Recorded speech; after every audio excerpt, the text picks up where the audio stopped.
الحمد لله الذي هدانا لهذا وما كنا لنهتدي لولا ان هدانا الله اما بعد۔ آج انشاءاللہ ہم پارہ نمبر 7 کا خلاصہ بیان کریں گے۔ اللہ سے دعا ہے کہ اللہ تبارک و تعالی صحیح بیان کرنے کی توفیق عطا فرمائے۔ پارہ نمبر 7 میں قسم پوری نہ کرنے کا کفارہ، اس کا تذکرہ ہے۔ جیسے کہ اللہ فرماتے ہیں کہ اللہ تمہاری بے ارادہ قسموں پر تم سے مواخذہ نہیں کرے گا، لیکن پختہ قسموں پر جن کے خلاف کرو گے مواخذہ کرے گا۔ تو اس کا کفارہ 10 محتاجوں کو اوسط درجے کا کھانا کھلانا جو تم اپنے اہل و عیال کو کھلاتے ہو، یا ان کو کپڑے دینا، ایک غلام آزاد کرنا، اور جس کو یہ میسر نہ ہو وہ 3 روزے رکھے۔ یہ تمہاری قسموں کا کفارہ ہے۔ جب تم قسم کھا لو اسے توڑ دو، اور تم کو چاہیے کہ اپنی قسموں کی حفاظت کرو۔ اس طرح اللہ تمہارے سمجھانے کے لیے اپنی آیتیں کھول کر بیان فرماتا ہے تاکہ تم شکر کرو۔ قسم کے بارے میں اللہ تعالیٰ کا یہ فرمان یہ ظاہر کرتا ہے کہ قسم کھا کر توڑنا کس قدر بڑا گناہ ہے، اس لیے اللہ نے اس کا کفارہ مقرر کیا۔ ہاں، یوں ہی قسم کھا لی جائے باتوں میں بے درجہ بغیر تاکید کے، اس کے لیے اللہ تعالیٰ نے سورۃ بقرہ میں فرمایا کہ لغو قسم کے بارے میں تمہیں معافی ہے، لیکن صحیح اور تاکیدی قسم اگر توڑ دی تو بغیر کفارے کے معافی نہیں ہے۔ اور آگے معجزہ حضرت عیسیٰ علیہ السلام کا تذکرہ ہے، ایسا کہ اللہ تبارک و تعالیٰ نے فرمایا جب اللہ عیسیٰ سے فرمائے گا اے عیسیٰ ابن مریم میرے ان احسانوں کو یاد کرو جب میں نے تم پر اور تمہاری والدہ پر کیے، جب میں نے روح القدس جبرائیل سے تمہاری مدد کی، تم جھولے میں اور جوان ہو کر ایک ہی نسق پر لوگوں سے گفتگو کرتے تھے،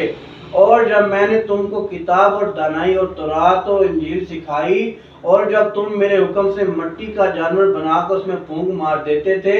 تو وہ میرے حکم سے اڑنے لگتا تھا، اور مادر ذات آندھے اور سفید داغ والے کو میرے حکم سے تم ٹھیک کر دیتے تھے، اور میرے حکم سے مردے کو زندہ کر کے قبر سے نکال کھڑا کرتے تھے، اور جب میں نے بنی اسرائیل کے ہاتھوں کو تم سے روک دیا جب تم ان کے پاس کھلی ہوئی نشانیاں لے کر آئے، تو جو ان میں سے کافر سے کہنے لگے یہ تو صحیح جادو ہے۔ تشریح حضرت عیسیٰ علیہ السلام کو اللہ تعالیٰ نے ایسے معجزات سے سرفراز فرمایا تھا کہ جس سے بنی اسرائیل متاثر ہو کر اسلام قبول کریں، جس طرح اللہ نے دیگر انبیاء بنی اسرائیل کو معجزات سے نوازا تھا، یعنی حالت موت سے نکال کر زندگی کی حالت میں لانا بھی ایک معجزہ ہی تھا۔ اور اس میں حضرت ابراہیم علیہ السلام کا کائنات میں غور و فکر اس کے بارے میں تذکرہ ہے، جیسا کہ اللہ تعالیٰ فرماتے ہیں اور ہم اس طرح ابراہیم کو آسمانوں اور زمین کے عجائبات دکھانے لگے تاکہ خوب یقین کرنے والوں میں ہو جائیں۔ یعنی جب رات نے ان کو پردہ تاریکی سے ڈھانپ لیا تو آسمانوں میں ایک ستارہ نظر پڑا، کہنے لگے یہ میرا پروردگار ہے، اور جب وہ بھی غائب ہو گیا تو کہنے لگے مجھے غائب ہو جانے والے پسند نہیں۔ پھر جب چاند کو دیکھا چمک رہا تو کہنے لگے یہ میرا پروردگار ہے، لیکن جب وہ بھی چھپ گیا تو بول اٹھے اگر میرا پروردگار مجھے سیدھا راستہ نہیں دکھائے گا تو میں ان لوگوں میں سے ہو جاؤں گا جو بھٹک رہے ہیں۔ پھر جب سورج کو دیکھا تو جگمگا رہا ہے تو کہنے لگے میرا پروردگار یہ ہے، یہ سب سے بڑا ہے، مگر جب وہ بھی ڈوب گیا تو کہنے لگے لوگو جن چیزوں کو تم اللہ کا شریک بناتے ہو میں ان سے بیزار ہوں، میں نے سب سے یکسو ہو کر اپنے تئیں اس ذات کی طرف متوجہ کیا جس نے آسمانوں اور زمین کو پیدا کیا، اور اس میں مشرکوں میں سے نہیں، اور میں مشرکوں میں سے نہیں ہوں۔ حضرت ابراہیم علیہ السلام اللہ کے عجائبات دیکھ کر یقین کرنے والوں میں سے ہو گئے اور بے اختیار پکار اٹھے کہ میں ایک اللہ کو مانتا ہوں اور مشرکوں میں سے نہیں ہوں۔ دین کو کھیل کود اور تماشا بنانے والوں کا انجام، اس کا تذکرہ بھی اس بارے میں ہوا ہے۔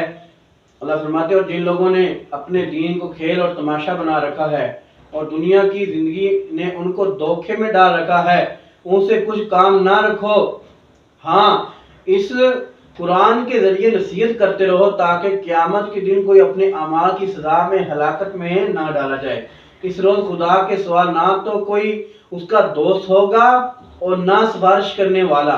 اور اگر وہ ہر چیز جو روئے زمین پر بطور معاوضہ دینا چاہے تو وہ اس سے قبول نہ ہو۔ یہی لوگ ہیں کہ اپنے اعمال کے وبال میں ہلاکت میں ڈالے گئے، ان کے لیے پینے کا کھولتا ہوا پانی اور دکھ دینے والا عذاب ہے، اس لیے کہ کفر کرتے تھے۔ آج کل عام لوگوں میں یاد آ گئی ہے کہ نعوذ باللہ من ذالک دین کی باتوں کا مذاق بنا دیتے ہیں اور ایسے کلمات کہہ دیتے ہیں کہ جس سے ان کے ایمان کو نقصان پہنچنے کا خطرہ ہوتا ہے، لیکن وہ اپنے نقصان کو سمجھتے نہیں۔ اس لیے چاہیے کہ دین کی باتوں کا کسی بھی صورت میں مذاق نہ بنایا جائے اور جہنم، ورنہ اس کا ٹھکانہ جہنم ہوگی۔ اللہ تعالیٰ سے دعا ہے جو بیان کیا ہے اللہ اپنی بارگاہ میں قبول و منظور فرمائے۔ وآخر دعوانا الحمدللہ رب العالمین۔